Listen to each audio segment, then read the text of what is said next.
aujourd'hui, la situation est telle que eh bien, des gens ayant une activité classique, normale, des couples, n'ont pas suffisamment de moyens pour finir les fins de mois. Et ça peut être très compliqué. Alors, des décisions ont été prises qui ont un peu figé encore plus cette situation. J'irai pas plus loin.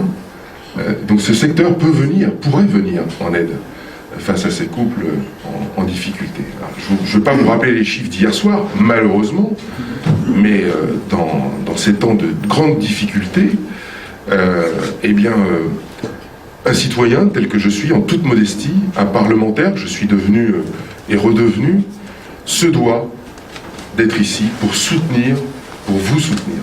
Voilà.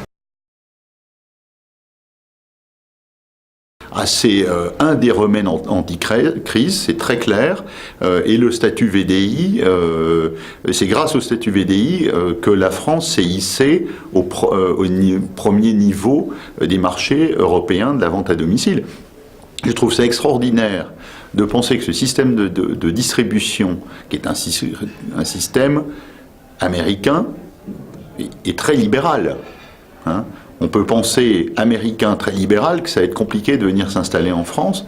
On est premier marché européen, 7e marché mondial, 2e fédération au monde. La première fédération, c'est la fédération américaine, en nombre d'adhérents. 2e fédération, c'est la fédération française. C'est extraordinaire. Et ça, il n'y a pas photo, c'est grâce au statut VDI. La part homme-femme dans des entreprises de vente par réunion en particulier, ça doit être 95% de femmes et 5% d'hommes. Et vente en face à face ? Alors vente, évidemment, quand on est dans des produits comme le ravalement de façade ou les fenêtres, on aura plus d'hommes dès que le produit est technique. Quand on parle de petites culottes ou quand on parle de vêtements pour enfants, on attirera plus facilement des femmes. Mais je peux vous dire que la parité, dans notre profession d'une manière générale, est à l'avantage de la femme.